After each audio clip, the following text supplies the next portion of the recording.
रुचिता और अनुज दोनों शहर में रहते हैं और गांव से उनके घर वाले कुछ दिन के लिए वहां पर रहने आते हैं।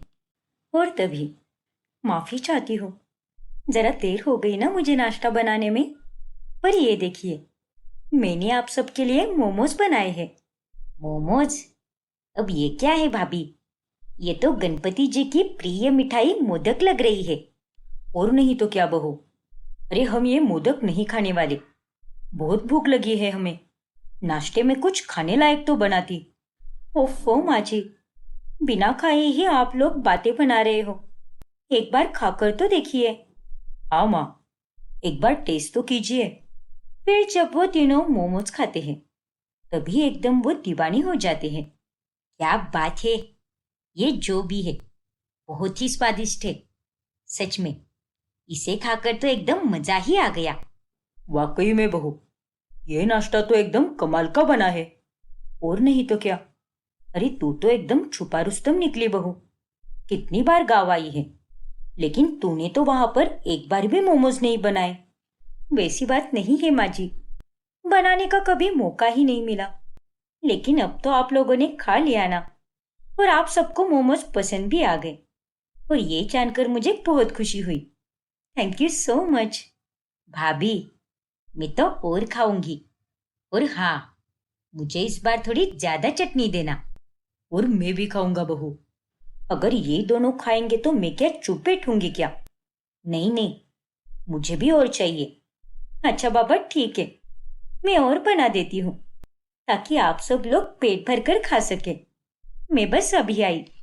अब रुचिता रसोई में जाकर ढेर सारे मोमोज बनाती है, जिन्हें उसके ससुराल वाले बड़े ही चाव से खाते हैं।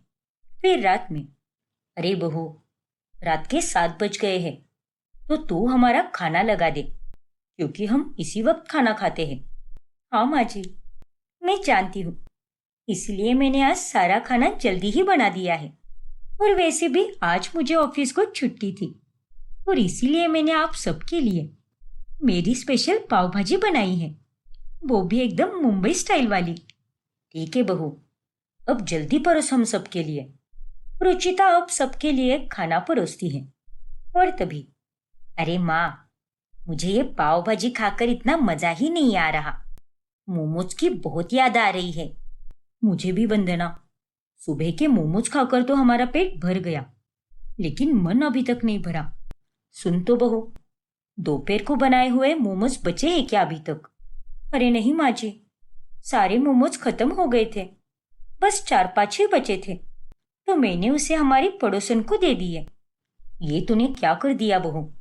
अगर वो 4-5 मोमोज बचा लेती तो क्या बिगड़ जाता तेरा?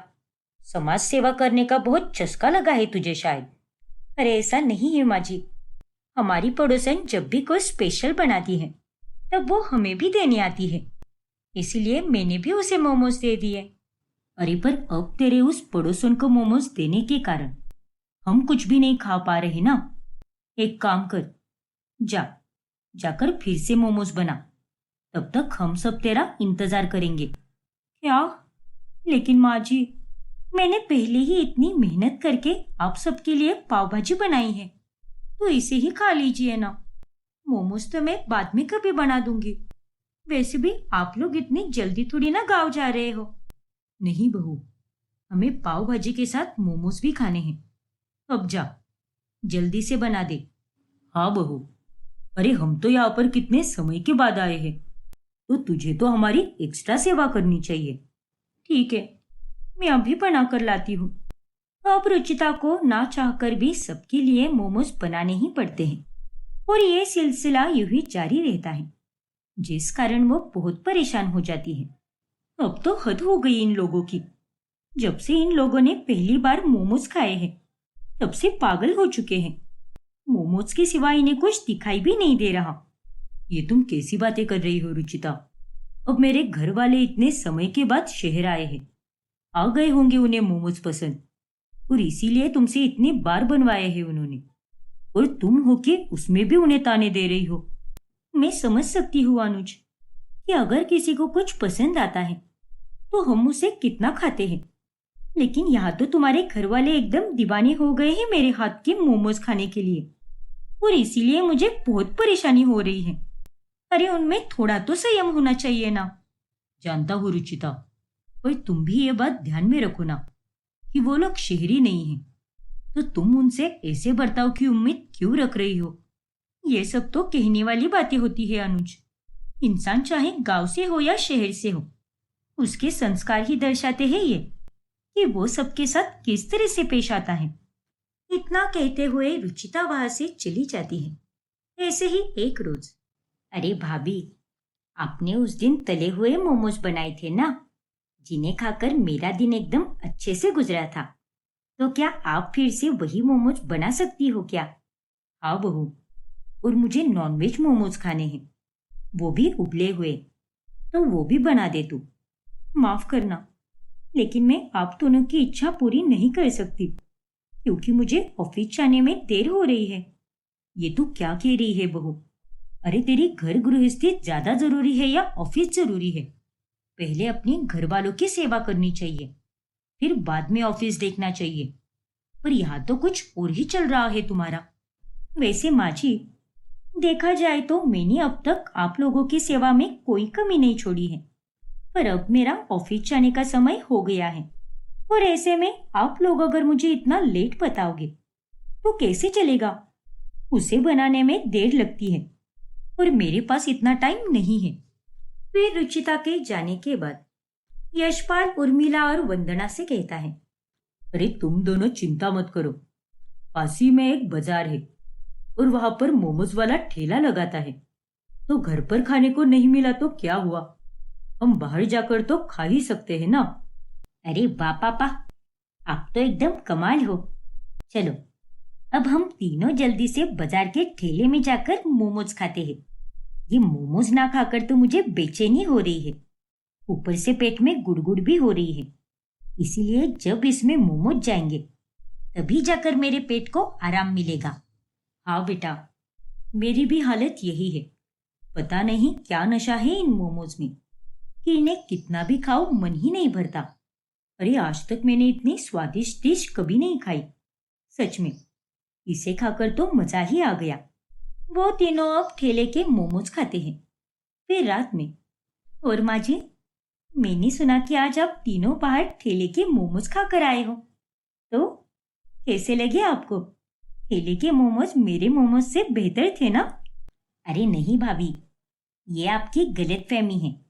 वैसे ठेले के मोमोज भी अच्छे ही थे, पर उस दिन आपने जो घर पर बनाए थे वो बहुत बढ़िया थे, और उससे आपकी तुलना करना बहुत गलत होगा। हाँ बहू, वंदना बिल्कुल सही कह रही है, और मैं समझ सकती हूँ कि अब तो तू कामकाज के कारण व्यस्त है, पर रविवार को जब तेरी छुट्टी होगी तब तू हम सबके लिए सुबह सवेरे मोमोज बना देना। हाँ बहू, और वो भी ढेर सारे, ताकि हम तीनों दिन भर उसे खाने का आनंद उठा सके। और कोशिश भी करना कि तुम अलग अलग प्रकार के मोमोज बनाओ। मैंने ठेले पर सुना था कि मोमोज में भी अलग अलग प्रकार होते हैं। हाँ पापा जी, समझ गई मैं। मुझे लगा था कि बाहर के मोमोज इन्हें पसंद आ जाएंगे, लेकिन इन लोगों ने तो ठान ही लिया है कि ये लोग मेरा जीना दुश्वार करके ही रहेंगे। और अब रविवार के छुट्टी के दिन भी मुझे सबके लिए सुबह जल्दी उठकर ढेर सारे मोमोज बनाने होंगे। मन में तो कभी कभी ये ख्याल आता है कि शादी ही क्यों की मैंने, क्योंकि आज अगर मैं घर पर होती तो मस्त बेड पर बैठ के मोमोज पेल रही होती।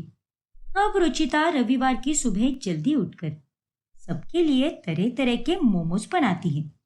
ये लीजिए, ये चिकन मोमोज, तंदूरी मोमोज एंड कुरकुरे मोमोज, और हाँ, पनीर मोमोज भी बनाए हैं मैंने। खाइए और बताइए कैसा बना है। अरे वाह भाभी, इन्हें देखकर तो मेरे मुंह में पानी ही आ गया, और मुझसे तो अब एक पल भी नहीं रुका जाएगा। अति उत्तम बहू, बहुत स्वादिष्ट बने हैं।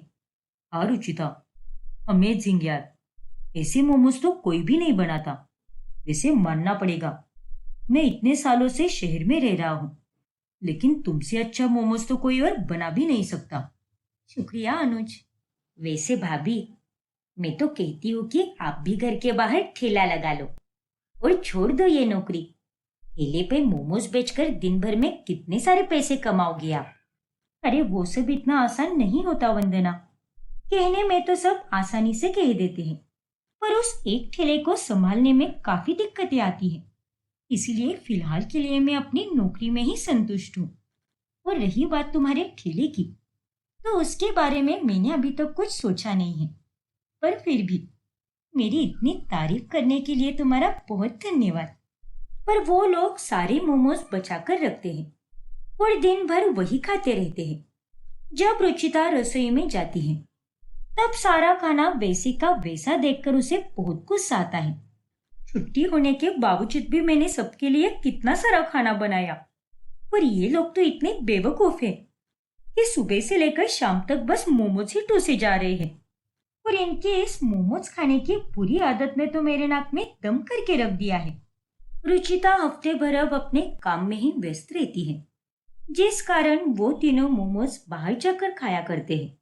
फिर एक रोज, अरे वंदना, ऊपर कमरे में मेरी एक नीली वाली फाइल है, जरा जाकर लेकर आना तो। ठीक है भैया, अभी लाती हूँ मैं। फिर वंदना फाइल लेकर आती है और वो बहुत थक जाती है। अरे क्या हुआ तुझे वंदना? तू तो बस एक सीढ़ी चढ़कर ही थक गई। क्या हुआ है तुझे? पता नहीं भैया, एक हफ्ते से सांस फूली जा रही है। तो और खाओ ना मोमोज। अरे मोमोज खा खा कर ही तुम ये 10 दिनों में मोमोज जैसे बनते जा रहे हो। और कोई भी चीज हद से ज्यादा अच्छी नहीं होती, इसीलिए ज्यादा मात्रा में ये मोमोज खाना भी अच्छी बात नहीं है। अरे नहीं बहू, ये सब मोमोज खाने के कारण नहीं हुआ है। और ये नालायक तो है ही ऐसी, जरा 5 मिनट चल जाए तो इसकी सांस फूलने लगती है।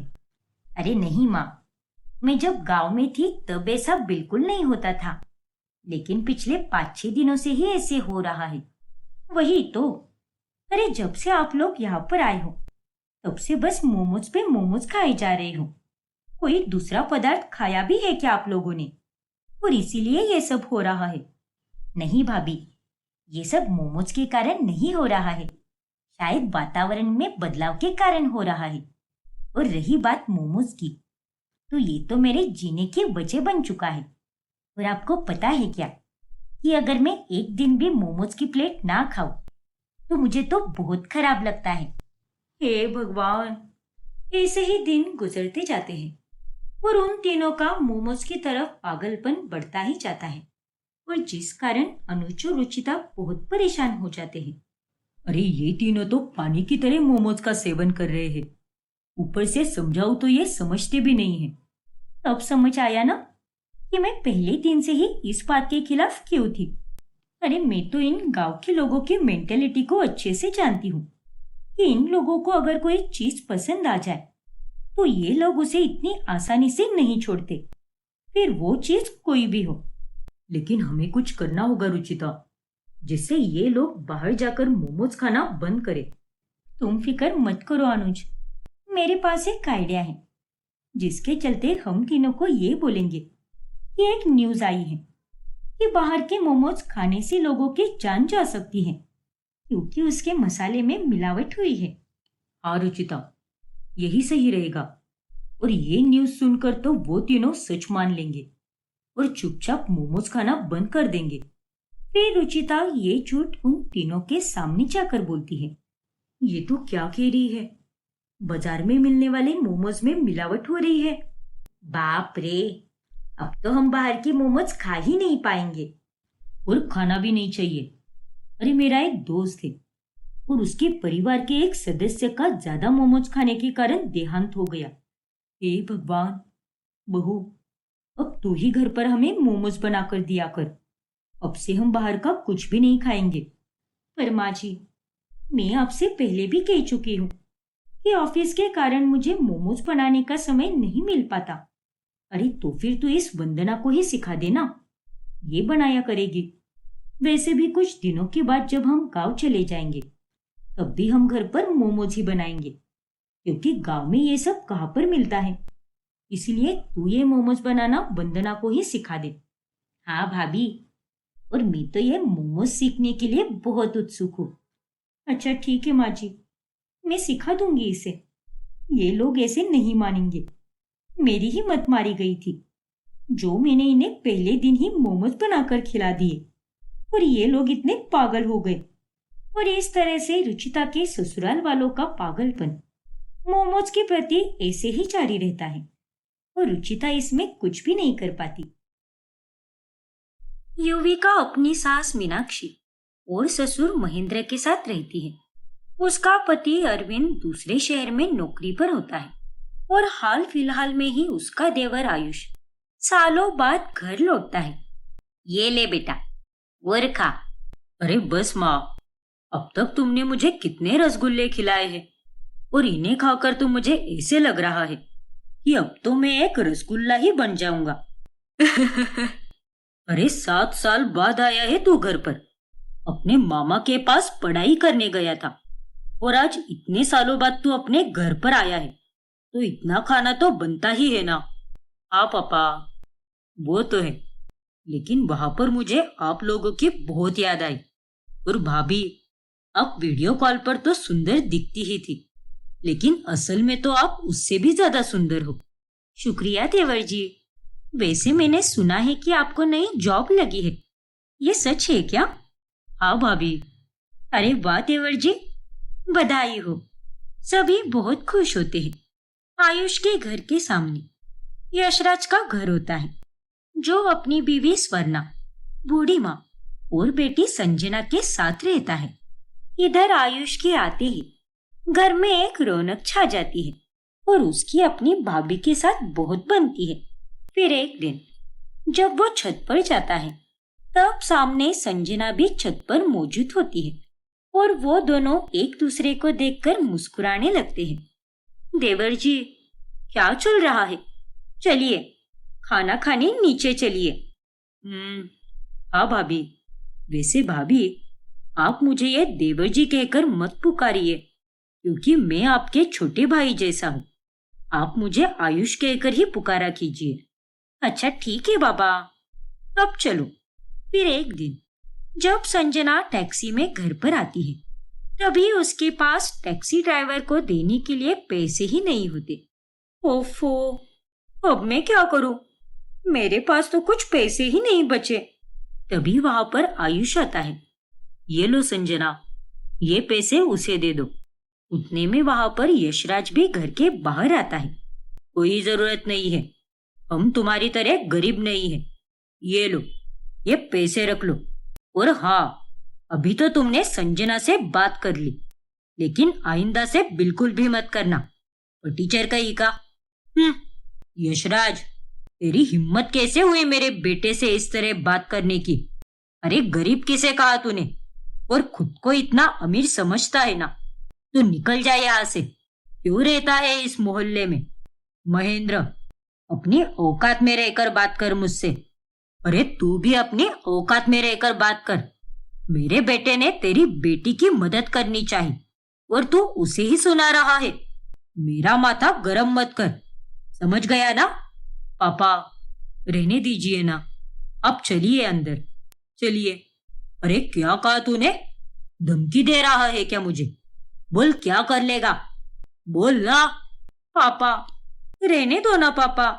यशराज अंकल, प्लीज शांत हो जाइए। आयुष और संजना दोनों अपने अपने पिता को शांत करके उन्हें घर के अंदर लेकर जाते हैं। और रात में, भाभी, बचपन में तो मुझे इतना कुछ समझ में नहीं आता था, लेकिन बस इतना पता था कि मैं और संजना एक दूसरे के साथ दिन भर खेला करते थे।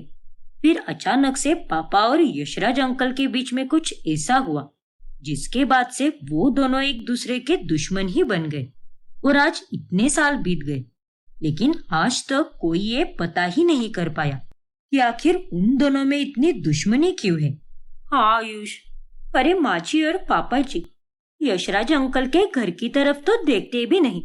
मैं तो यहाँ बस 6 महीने से रह रही हूँ, लेकिन मुझे भी अब तक पता नहीं चला कि आखिर इन दोनों के बीच में क्या हुआ है। आज शाम को मैंने झगड़े के बाद फिर एक बार माँ और पापा से यह सवाल किया था कि आखिर क्या हुआ था, लेकिन उन्होंने कोई जवाब ही नहीं दिया और बस यशराज अंकल के लिए गुस्सा जताते रहे।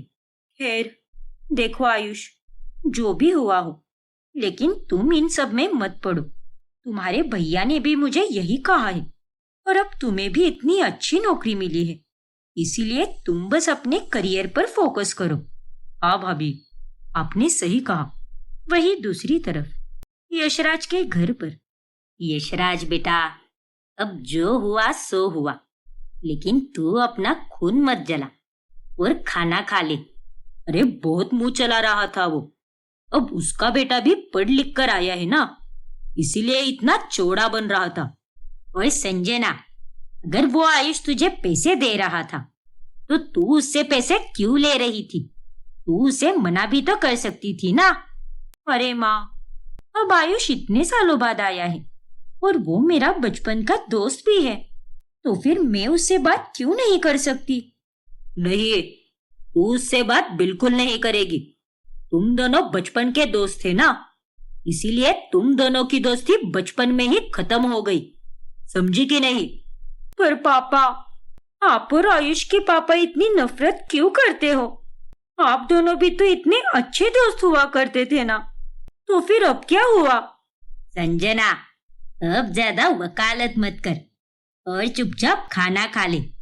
इस विषय पर अब इस घर में कोई बात नहीं करेगा और हमेशा की तरह हम उन लोगों के मुंह लगना तो दूर, उनकी तरफ देखेंगे भी नहीं। संजना को चुप कर दिया जाता है और अब संजना और आयुष दोनों एक दूसरे को बस खिड़की और छत से ही छुप छुप कर देखा करते हैं। और जब युविका की इस पर नजर पड़ती है तभी, आयुष, क्या चल रहा है तुम्हारा? कुछ भी तो नहीं भाभी, मैं तो बस यहाँ पर हवा खाने आया था। आज मेरा वर्क फ्रॉम होम है ना, इसीलिए काम करते करते थोड़ा बोर हो गया। अरे सब समझती हूँ मैं, रोज 6 बजे छत पर आते हो तुम, क्योंकि तभी संजना भी छत पर आती है। अरे नहीं भाभी, ये आप क्या बोल रही हो? ऐसा कुछ भी नहीं है, सच में। देखो आयुष, ऐसा कुछ भी मत करना जिससे आगे जाकर तुम्हें ही तकलीफ हो। और तुम तो जानते ही हो, संजना के घर वालों की और हमारे घर वालों की आपस में बिल्कुल भी नहीं बनती। बाकी समझदार को इशारा काफी है। बिल्कुल भाभी, मैं आपकी बात समझ गया। लेकिन भला ये दिल कभी कुछ समझ पाया है क्या? आयुष और संजना दोनों की भी दिलों में एक दूसरे के लिए हल्के हल्के जज्बात जागने लगते हैं। फिर एक दिन अचानक से मोहल्ले में पानी चला जाता है, जिस कारण सभी लोग पानी के जार खरीद कर लाते हैं। हे भगवान, सारे काम रुक गए हैं, अब पानी कहाँ से आएगा? अरे माँ जी, आयुष और पापा जी जार लाने गए हैं, उससे काम चल जाएगा। लो आ गए दोनों। क्या हुआ जी, आप दोनों खाली हाथ क्यों आए हो? पानी नहीं मिला क्या? अरे नहीं मीनाक्षी, सारी दुकानों में पानी के जार बिक गए हैं। हाँ माँ, और अब तो ऑनलाइन भी नहीं मिल रहा। अरे बाप रे। फिर वो लोग देखते हैं कि सामने यशराज ने एक बड़ा सा टैंकर मंगवाया है, जिससे वो दूसरों को पानी भी दे रहा होता है और खुद भी इस्तेमाल कर रहा होता है। बेचारा मेरा आयुष और उसका परिवार, पापा तो सबकी मदद कर रहे हैं, लेकिन इन लोगों की नहीं। काश मैं आयुष की कोई मदद कर पाती।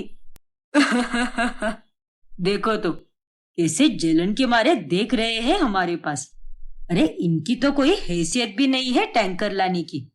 और तो और ये लोग तो हमसे मदद भी नहीं मांग सकते, इसीलिए आप सबको पानी दीजिए जी। और इन लोगों की बहुत जलाइए।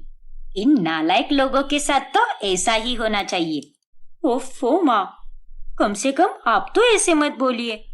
और बार बार आप लोग हमारे पड़ोसियों की बुराई क्यों करते रहते हो? संजना, ज्यादा बकर बकर मत कर और बाकी लोगों को पानी देकर उनकी मदद कर। इतना बुज़दिल है ये यशराज। सालों पहले मैंने इसके लिए क्या कुछ नहीं किया, और आज ये मुझे ये सब करके नीचा दिखा रहा है। और नहीं तो क्या। फिर एक रोज आयुष और संजना एक दूसरे को एक पार्क में मिलते हैं। अरे संजना, तुम यहाँ पर? हाँ आयुष, कैसे हो तुम? वहां मोहल्ले में तो कोई बात ही नहीं कर पाई। मैं ठीक हूँ संजना, तुम बताओ कैसी हो तुम? और अब क्या कर रही हो? मैं अभी फैशन डिजाइनर का कोर्स कर रही हूँ। बाकी सब ठीक ही है। तुम बताओ, तुम क्या कर रहे हो? इन 7 सालों में मुझे तुम्हारी बहुत याद आई। मैंने भी तुम्हें बहुत याद किया संजना। और मैं अभी अभी दिल्ली में अपनी पढ़ाई पूरी करके यहाँ पर एज अ फ्रेशर जॉब करता हूँ। टॉप की कंपनी है। बाकी भगवान की कृपा से सब अच्छा ही चल रहा है। अरे वाह, ये तो बड़ी अच्छी बात है। ऐसे ही तरक्की करो। शुक्रिया संजना, तुम भी खूब तरक्की करो। शुक्रिया आयुष। वैसे संजना, तुम्हारे साथ बात करके मुझे बहुत अच्छा लग रहा है। हम बचपन में एक दूसरे के साथ कितना खेलते थे, कितनी बार लड़ते थे और फिर दिन खत्म होने से पहले एक दूसरे को मना भी लेते थे। हाँ आयुष, वो दिन तो कुछ और ही थे। फिर हम बड़े होने लगे तो हमारे घर वालों के झगड़ों के कारण हमारी दोस्ती भी तोड़वा दी गई। ना मेरे पापा मुझे तुमसे मिलने देते हैं और ना ही तुम्हारे पापा तुम्हें मुझसे मिलने देते हैं। हाँ संजना, अब क्या कर सकते हैं। और फिर एक दिन तुम अचानक से दिल्ली चले गए अपने मामा के पास और अब लौट कर आए हो। हाँ संजना, लेकिन एक बात तो जरूर कहूंगा कि तुम बिल्कुल भी नहीं बदली, बल्कि पहले से और भी ज्यादा सुंदर हो गई हो। अरे सच में? शुक्रिया आयुष। वैसे तुम भी काफी हैंडसम हो गए हो। अच्छा सुनो ना, कुछ खाते हैं। वो देखो कुल्फी वाला। तुम्हें केसर कुल्फी बहुत पसंद है ना? चलो खाते हैं। अरे वाह, तुम्हें आज भी याद है ये बात? हाँ संजना, मैं कुछ भी नहीं भूला हूँ। फिर संजना और आयुष एक साथ कुल्फी खाते हैं और ढेर सारी बातें करते हैं। फिर संजना वहां से चली जाती है और तभी आयुष की नजर नीचे गिरी हुई कान की बाली पर जाती है। अरे, ये तो संजना की बाली है। उफ़ो, संजना, संजना। फिर आयुष संजना के पीछे चला जाता है, लेकिन वो फौरन कार में बैठकर वहां से चली जाती है। अरे यार, अब ये बाली मुझे अपने पास रखनी होगी और जब अगली मुलाकात होगी तब मैं ये संजना को वापस लौटा दूंगा। उस दिन आयुष और संजना रात भर सो ही नहीं पाते और उन्हें बस एक दूसरे से की गई बातें ही याद आती हैं। सच में आज का दिन तो बहुत ही सुंदर था। आज इतने सालों बाद आयुष के साथ बात करके मानो अलग ही खुशी महसूस हो रही है। फिर अगले दिन अचानक से आयुष के घर पर 50,000 रुपए की चोरी हो जाती है और महेंद्र काफी परेशान हो जाता है। लेकिन घर में ही पैसे कहाँ जा सकते हैं? मुझे तो कुछ समझ ही नहीं आ रहा। जी मुझे तो ऐसे लगता है कि हमारे घर में चोरी हुई है। आप पुलिस को बुलाइए। फिर पुलिस आकर पूरे घर की तलाशी लेती है, लेकिन उन्हें पूरे घर में कहीं भी पैसे नहीं मिलते। लेकिन तभी महेंद्र की नजर उस बाली पर जाती है जो आयुष के कमरे में होती है। ये बाली, ये तो हमारे घर में कोई नहीं पहनता। ये बाली कहीं देखी देखी सी लग रही है। हाँ, याद आया, ये बाली तो उस संजना की है। क्या? इसका मतलब संजना हमारे घर में आई थी और उसी ने चोरी की है। अरे नहीं पापा, ऐसा कुछ भी नहीं है। आयुष आगे कुछ बोल पाता उससे पहले ही महेंद्र गुस्से में यशराज के पास जाता है और वो उसे सुनाने लगता है। क्यों रे दोगले आदमी, वैसे तो अपनी अमीरी का कितना रोब जमाता है और अपनी बेटी को मेरे घर पर पैसे चुराने भेजता है। छी, अरे लानत है तुझ जैसे घटिया बाप पर। महेंद्र, ये तू क्या बकवास कर रहा है? मेरे घर में से पूरे 50,000 रुपए चोरी हो गए हैं और तलाशी करने पर मेरे घर में ये बाली मिली है जो कि संजना की है। देख, इसके कान में कोई बाली नहीं है क्योंकि जब ये मेरे घर पर चोरी करने आई थी तभी वहां पर गिर गई होगी। बेशरम लोग, खाने के दांत अलग और दिखाने के दांत अलग। नहीं महेंद्र अंकल, मैंने कोई चोरी नहीं की है और ना ही मैं आपके घर पर आई थी और मैं बिल्कुल भी नहीं जानती कि मेरी बाली आपके घर पर कैसे मिली। अबे ओ गले हुए कद्दू, 50,000 तो मैं यूं उड़ाता हूँ और तू भी ये बात अच्छे से जानता है। अरे जितने पैसे तू एक साल में कमाता है उतने पैसे मैं एक महीने में कमा लेता हूँ। और मेरे इतने बुरे दिन भी नहीं आ गए हैं कि मैं तुझ जैसे गरीब के घर आकर 50,000 रुपए की चोरी करूं। इसीलिए यहाँ से चलता बन। अमीरों के घर पर गरीब ज्यादा देर तक नहीं रुकते, वरना मेरे अमीर घर में तेरी गरीब की बदबू फैल जाएगी। यशराज, ज्यादा मत बोल, वरना अच्छा नहीं होगा। अरे तू तो बस धमकियां ही दे सकता है। चल निकल अब यहाँ से। तेरी तो। फिर महेंद्र और यशराज में हाथापाई शुरू हो जाती है। तभी आयुष वहां पर आकर लड़ाई रोकता है और सबको सच्चाई बताता है। पापा, चोरी संजना ने नहीं की है, बल्कि एक चोर ने की है। पुलिस ऑफिसर ने हमारे सीसीटीवी कैमरा से फुटेज चेक की है, उसी में पता चला है ये। अरे तो फिर ये संजना की बाली हमारे घर पर कैसे आई? वो दरअसल। फिर आयुष उन लोगों को बता देता है कि संजना और वो बाहर पार्क में मिले थे और तब वहां पर संजना की बाली गिर गई थी, जिसे आयुष ने अपने पास रख लिया। और ये सुनकर यशराज और महेंद्र का खून फिर से खोल उठता है। तुझे कहा था ना मैंने, मेरी बेटी से बात मत करना। तो फिर तूने उससे बात क्यों की? अरे तो क्या तेरी बेटी में अकल नहीं थी क्या? चली जाती ना वो भी वहां से। और तू आयुष, तुझे मैंने इतना सुनाया था, लेकिन उसके बाद भी मेरी बात तेरे भेजे में नहीं बैठी क्या? अरे गलती तो तेरे ही बेटी की है। नहीं, गलती तेरी बेटी की है। अरे चुप हो जा तू, बेवकूफ कहीं का। पहले सच का पता किया कर, फिर अपनी मनहूस शक्ल लेकर मेरे दरवाजे पर आया कर। अरे शक्ल तो तेरी मनहूस है। जा, आईने में जाकर देख ले एक बार। खुद को बड़ा तीसमार खान मत समझ, बड़ा आया चौधरी बनने। फिर से उन दोनों में बहस होने लगती है और संजना और आयुष उन दोनों को रोक लेते हैं। फिर बाद में यशराज और महेंद्र संजना और आयुष को खूब डांटते हैं और अब आखिरी चेतावनी देकर एक दूसरे से मिलने के लिए मना कर देते हैं। लेकिन उसके बावजूद भी वो दोनों एक दूसरे को छुप छुप कर मिलते हैं और इसी बीच उन दोनों की दोस्ती प्यार में बदल जाती है। हाँ संजना, बस हमारे परिवार वालों को एक करना है, फिर उसके बाद हम दोनों भी एक हो ही जाएंगे। तुमने सही कहा आयुष, क्योंकि हम दोनों अपने परिवार वालों के आशीर्वाद के बिना शादी बिल्कुल नहीं करेंगे। हाँ संजना। अच्छा ठीक है, मैं अभी रखती हूँ। लगता है पापा मेरे कमरे की तरफ ही आ रहे हैं। Bye, love you. Love you too Sanjana, bye.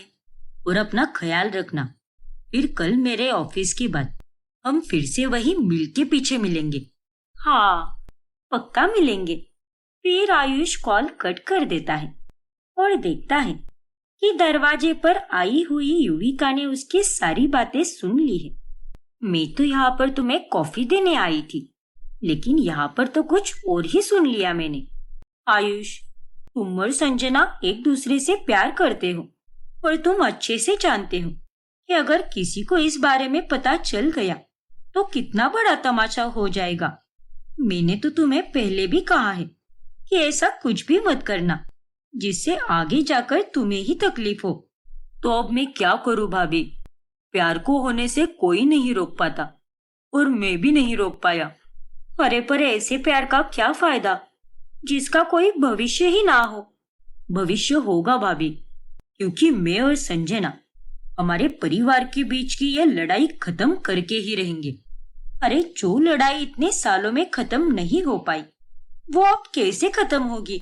देखो आयुष, मैं तुम्हें कह रही हूँ, मत करो उससे बात। ये प्यार तुम्हें बर्बाद कर देगा। लेकिन आयुष युविका की कोई बात नहीं मानता। फिर एक दिन, माँ, क्या हुआ था महेंद्र अंकल और पापा के बीच में? एक वक्त था जब दिन रात मैं उस घर में रहती थी। आप और मीनाक्षी आंटी इतनी अच्छी सहेलियां थी। हम तो बस कहने के लिए पड़ोसी थे, पर एक ही परिवार थे। फिर अचानक से क्या हुआ माँ? प्लीज बताओ ना मुझे। देख संजना, मैं तुझे वो सब कुछ नहीं बता सकती, लेकिन इतना जरूर कहूंगी कि वो लोग भरोसे के लायक बिल्कुल नहीं है। आस्तीन के सांप है सांप। लेकिन तुझे ये सब जानकर क्या करना है? हाँ? अरे कुछ नहीं माँ, मैं तो बस ऐसे ही पूछ रही थी। तब तो मैं बच्ची थी ना, इसलिए मुझ में इतनी समझ नहीं थी। लेकिन अब तो मैं बड़ी हो गई हूं ना, इसलिए आज आपसे ये सवाल किया। जो भी हो, लेकिन तू इन सब से दूर ही रहे। हाँ माँ, मैं समझ गई। फिर एक रात संजना को अचानक से सर्दी जुकाम हो जाता है। तभी आयुष उसके घर के पीछे के दरवाजे से अंदर घुसकर उसके कमरे में चला जाता है और वो उसे दवाई देता है। अरे आयुष, तुम यहाँ पर क्या कर रहे हो? अगर किसी ने तुम्हें देख लिया तो? अरे बाबा, मुझे कोई नहीं देखेगा। इस वक्त मेरे लिए तुम्हारी तबीयत ठीक होनी जरूरी है, इसीलिए मैं यहाँ पर तुम्हारे लिए दवाई लेकर आया हूँ। वो दोनों आपस में बात कर रहे होते हैं। तभी संजना के कमरे के बाहर से गुजर रहा यशराज आयुष की आवाज सुन लेता है और वो दरवाजा बाहर से खोलकर अंदर आता है और वो आयुष को खूब मारने लगता है। अरे तेरी इतनी जुर्रत!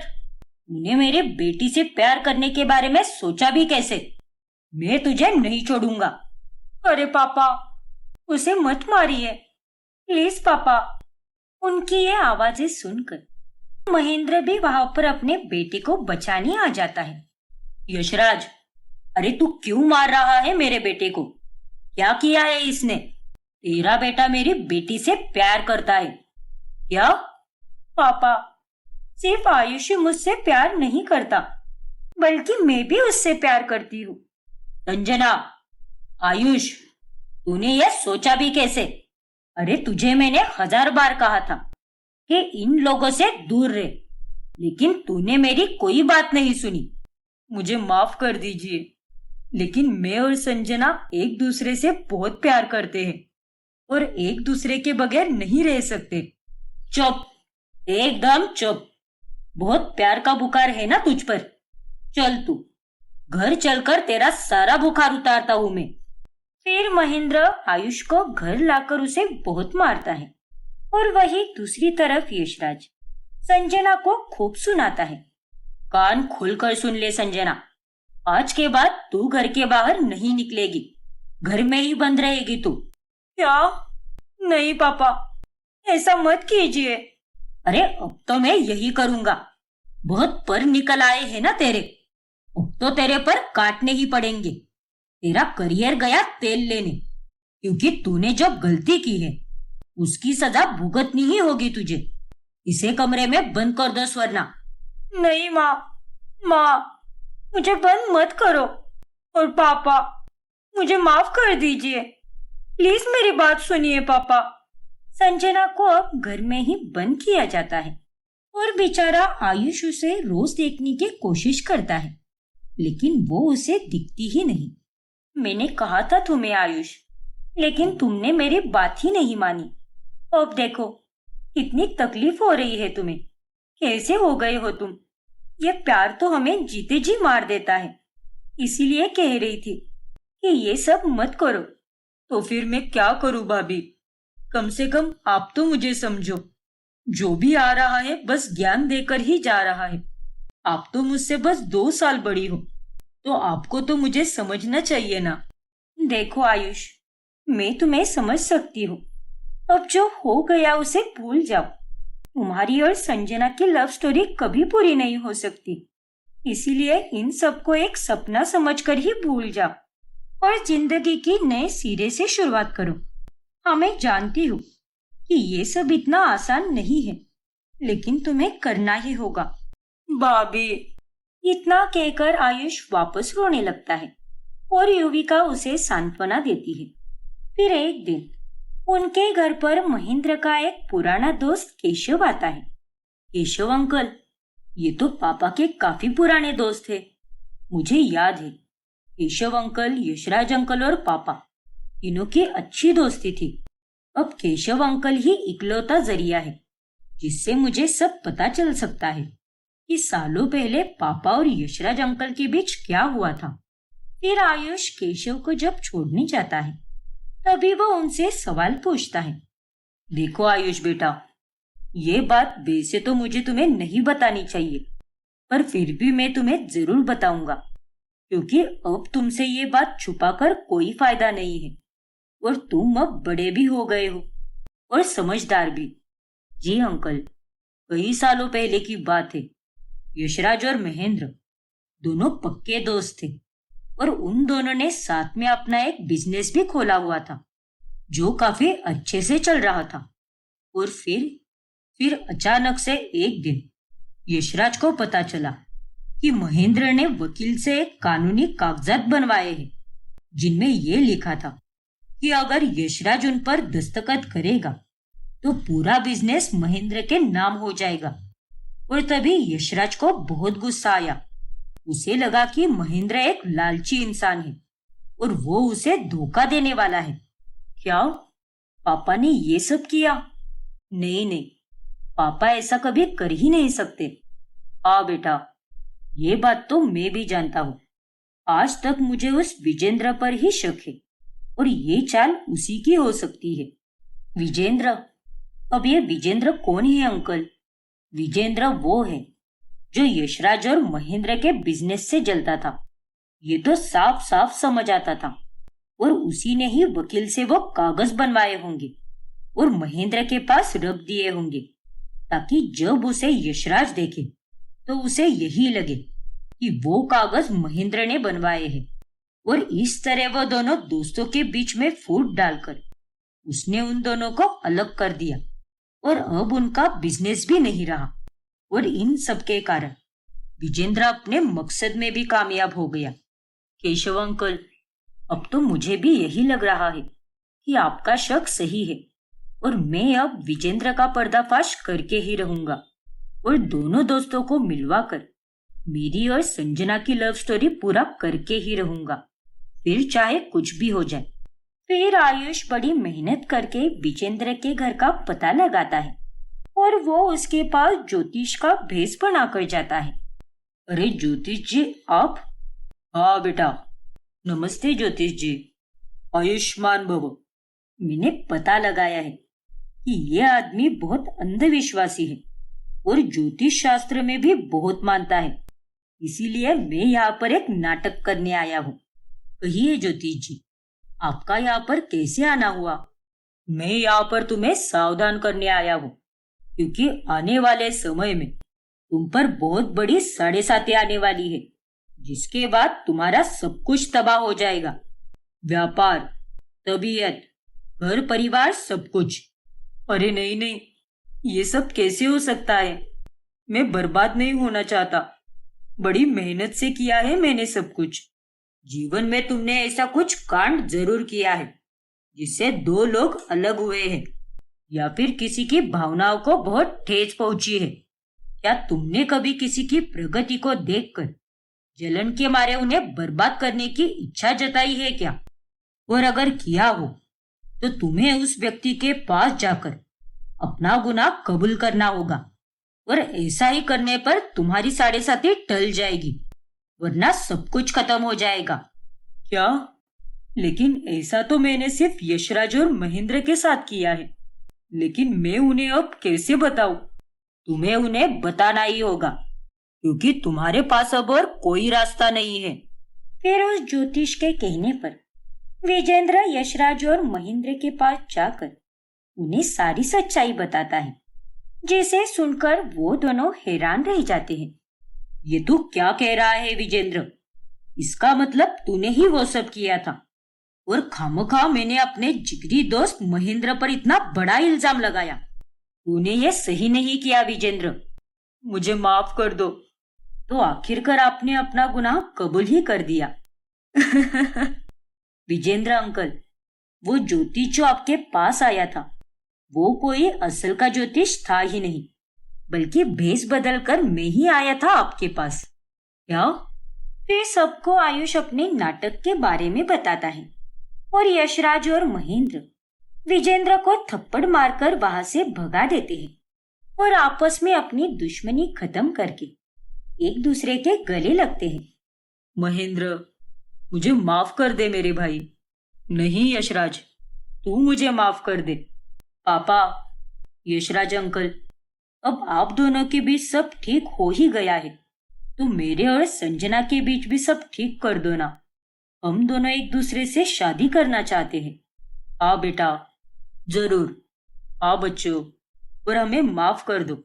हमने हमारी दुश्मनी के कारण तुम्हारे और संजना के प्यार के साथ बहुत नाइंसाफी की है, लेकिन अब और नहीं। हाँ बेटा, हमें माफ कर दो। इस तरह अंत में सब ठीक होने के बाद सभी घर वाले आयुष और संजना की शादी धूमधाम से कराते हैं और वो दोनों एक साथ खुशी से रहने लगते हैं। सलोनी अपनी सहेली तनु के घर गई होती है। तभी वहां सभी सहेलियां अचानक से ट्रिप पर जाने का प्लान बनाती है। तो फिर तय रहा, हम सब घूमने जाएंगे और खूब मस्ती करेंगे। हाँ जानवी, बहुत मजा आने वाला है इस ट्रिप पर। और तनु, तू भी आ रही है ना? अरे हाँ हाँ, जरूर आऊंगी मैं। ओए सलोनी, तेरा भी तय है ना? वैसे तय तो है मेरा, लेकिन फिर भी एक बार मुझे मेरे पति और सास से पूछना पड़ेगा। अच्छा ठीक है, जल्दी पूछ कर बता फिर हमें, क्योंकि उसके बाद ही सारी प्लानिंग करनी पड़ेगी। हाँ, मैं 2-3 दिन में बता दूंगी तुझे। फिर अगले दिन राहुल सलोनी के हाथ में घर खर्च के लिए पैसे थमाता है। ये लो सलोनी, इतने पैसों में सारे खर्चे निपटा लेना, जैसे तुम हर बार करती हो, ठीक है? हाँ राहुल, वो मुझे अपनी सहेलियों के साथ बाहर घूमने जाना था। वो सबने मिलकर प्लान बनाया है, इसीलिए मुझे थोड़े पैसे चाहिए थे। क्या? अरे वो सलोनी मैडम, कहाँ चली आपकी सवारी? कहीं भी घूमने वगैरह जाने की कोई जरूरत नहीं है। ये सब फालतू के खर्चे हैं। चुपचाप घर पर बैठ, और अगर तुझे जाना ही है तो घर वालों के साथ जा, बाहर वालों के साथ नहीं। पर माँ जी, मैंने कह दिया ना। अरे सलोनी, वैसे भी हम 2 महीने बाद गाँव ही जा रहे हैं, तभी तुम वहां पर घूम लेना। चलो, अब मैं चलता हूँ। आज शाम को मटर पनीर बना देना, बहुत कमाल का बनाती हो तुम। और आज मैं घर जल्दी आऊंगा। ठीक है। सलोनी उदास होकर अपने कमरे में चली जाती है। राहुल तो बस मुझे हमेशा घर खर्च के ही पैसे देता है, लेकिन इन लोगों को मैं कैसे समझाऊं कि मेरे निजी खर्चे भी होते हैं। मुझे भी सहेलियों के साथ बाहर जाना है, पार्लर जाना है, नए नए कपड़े खरीदने हैं, नई चप्पल भी खरीदनी है। ना जाने आर्थिक रूप से मैं कब आत्मनिर्भर बनूंगी। सलोनी अब अपनी सहेलियों को घूमने जाने से मना कर देती है। क्या? अरे लेकिन तू क्यों नहीं आ सकती सलोनी? यार, तुझे हम बहुत याद करेंगे वहां पर। मैं समझ सकती हूँ यार, लेकिन मैं भी अब क्या करूँ? हालातों से मजबूर हूँ। जब हमें घूमने जाना है, तभी उस दौरान मेरे ससुराल में मेहमान आने वाले हैं और उनकी देखरेख करने के लिए मुझे यहीं पर रुकना होगा। ठीक है सलोनी, कोई बात नहीं, लेकिन अगली बार जरूर चलना, ठीक है? अरे हाँ बाबा, अगली बार मैं पक्का आऊंगी। फिर एक दिन जब सलोनी आंगन में कपड़े सुखा रही होती है, तभी वो पड़ोस में रहने वाली किंजल को किसी का इंतजार करते हुए देखती है। अरे क्या हुआ किंजल? अरे सलोनी भाभी, वो दरअसल मैंने क्लाउड किचन से खाना मंगवाया था, लेकिन शायद ऑर्डर प्लेस होने में कुछ गड़बड़ हो गई और अब शायद खाना आएगा भी नहीं। लेकिन ये क्लाउड किचन क्या होता है? अरे भाभी, क्लाउड किचन में लोग घर बैठे बैठे खाने के ऑर्डर्स लेते हैं और उन्हें बनाकर डिलीवरी बॉय को देते हैं, जिसके बाद वो डिलीवरी बॉयज आपके घरों तक वो ऑर्डर पहुंचा देते हैं। अरे वाह, ये तो बहुत ही बढ़िया काम है। अच्छा किंजल, एक काम कर, अगर तेरा आज खाना नहीं आने वाला है तो तुम मेरे ही घर पर आकर खाना खा। वैसे भी माजी और राहुल दोनों अब सीधे रात में ही आने वाले हैं। वो किसी दूर के रिश्तेदार से मिलने गए हैं और अभी दोपहर में बहुत ज्यादा खाना बनाया था, इसीलिए बोल रही हूँ मेरे घर खाने पे आ जाओ। लेकिन भाभी। अरे क्या लेकिन किंजल, देख शर्माओ मत, तुम तो मेरी छोटी बहन जैसी हो।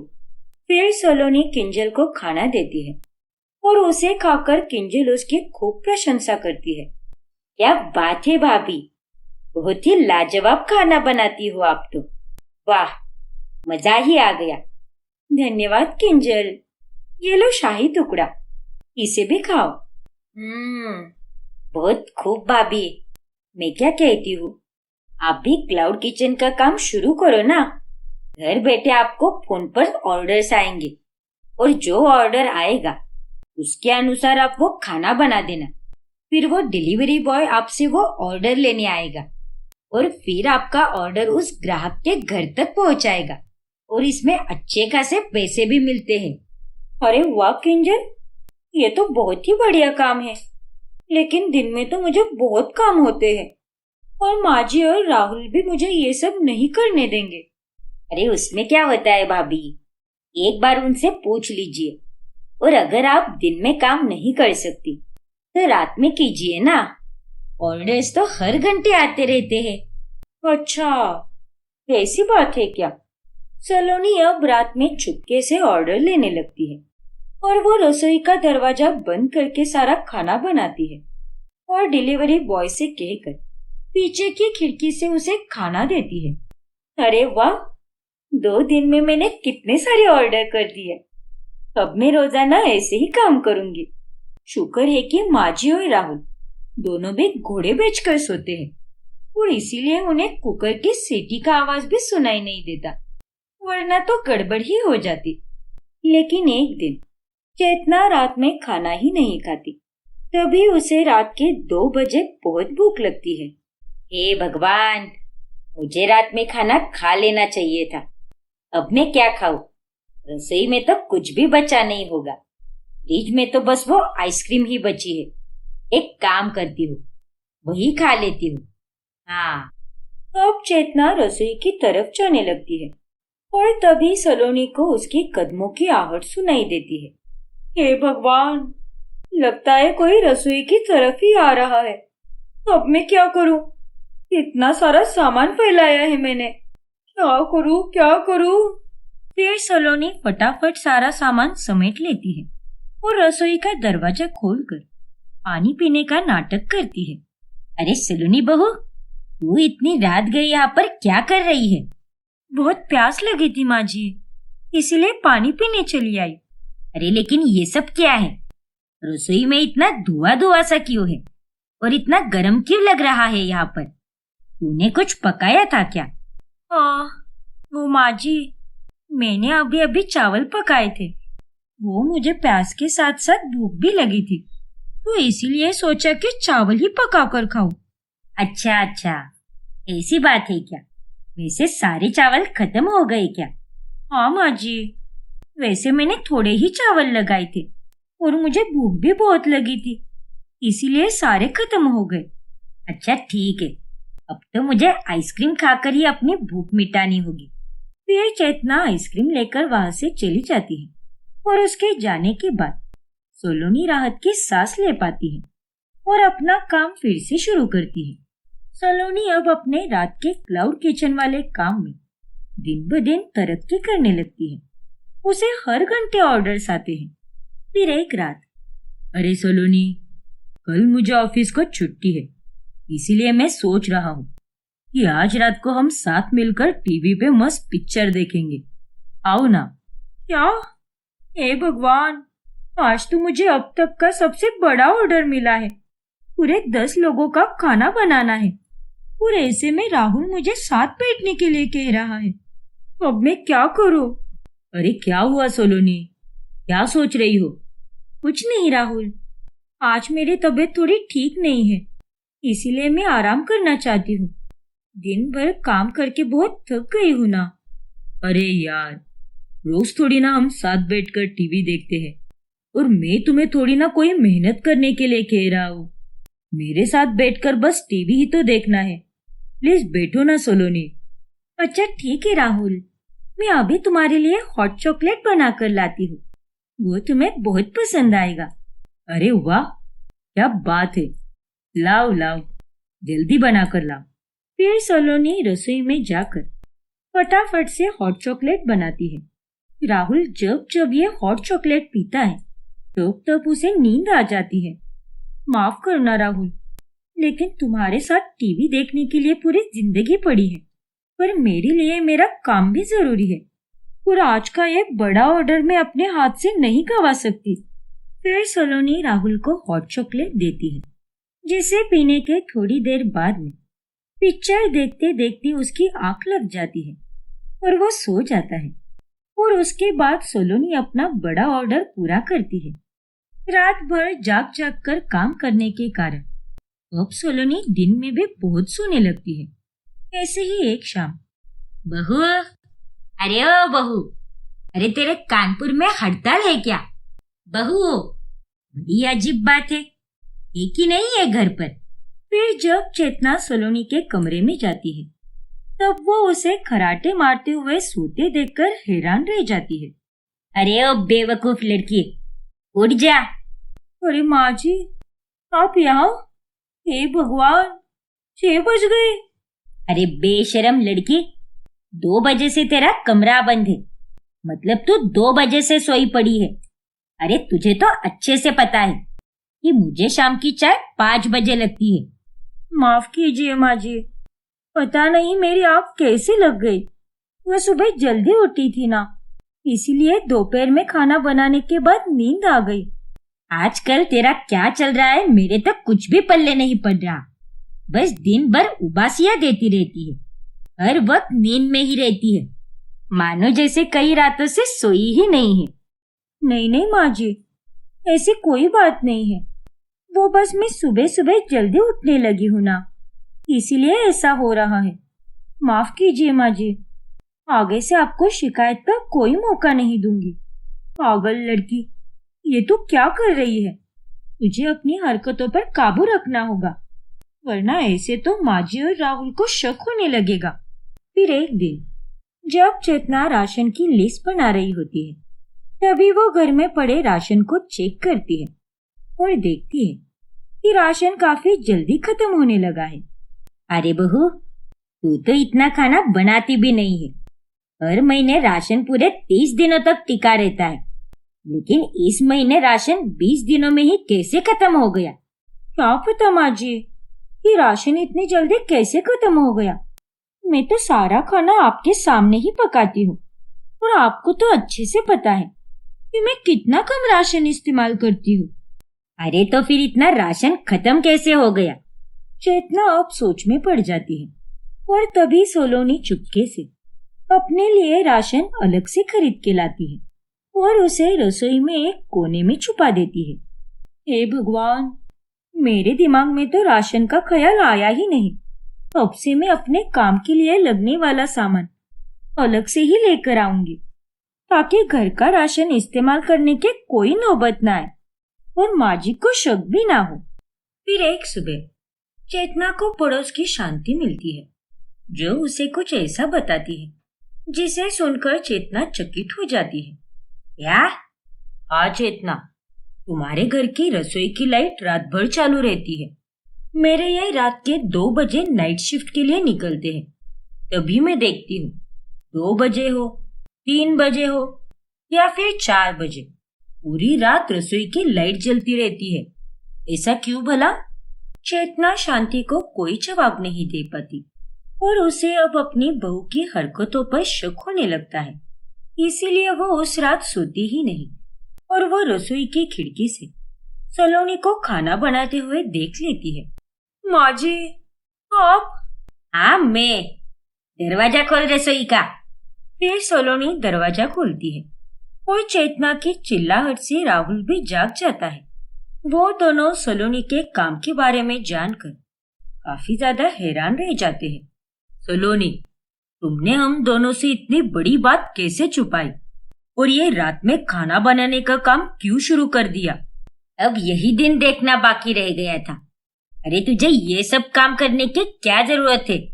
जरूरत है माँ जी, क्योंकि मुझे आर्थिक रूप से आत्मनिर्भर बनना है। आप दोनों मुझे बस घर खर्च के ही पैसे देते हो, लेकिन मेरी भी तो कुछ इच्छाएं होती है, जरूरतें होती है। बाहर घूमना हो, कुछ खरीदना हो तो बस मुझे आप दोनों पर ही निर्भर रहना पड़ता है। आखिर कब तक माँ जी? आप दोनों के निजी खर्चे नहीं होते क्या? होते हैं ना। आप तो हर महीने 3 से 4 नई साड़ियाँ खरीदती हो, तो मैं क्यों ना खरीद? तो मुझे भी तो खरीदनी होती है। आप दोनों अपनी सारी इच्छाएं पूरी करते हो, लेकिन मेरी इच्छाओं का क्या? इसलिए मैंने यह काम शुरू कर दिया। दिन में तो आप दोनों मुझे कोई काम नहीं करने देते, इसलिए मैंने रात में करना ही सही समझा। सलोनी की ये बातें सुनकर चेतना और राहुल शर्मिंदा हो जाते हैं। बहू, हम दोनों को माफ कर दे। हमने तुम्हारी भावनाओं को और तुम्हारी जरूरतों को कभी नहीं समझा। हाँ सलोनी, सच में दिल से माफी मांगता हूँ, लेकिन अब से मैं तुम्हारी हर जरूरत पूरी करूंगा और तुम्हें शिकायत का कोई मौका नहीं दूंगा। नहीं राहुल, मुझे उसकी कोई आवश्यकता नहीं है। बस मुझे अपना काम करने दो, क्योंकि मैं अपने पैरों पर खड़ी होना चाहती हूँ और अपने काम में आगे बढ़ना चाहती हूँ। फिर चेतना और राहुल दोनों भी सलोनी को उसका काम करने की अनुमति देते हैं, जिसके बाद वो रात की रसोई बंद करके दिन में ही अपना क्लाउड किचन का काम करती है और खूब तरक्की करती है।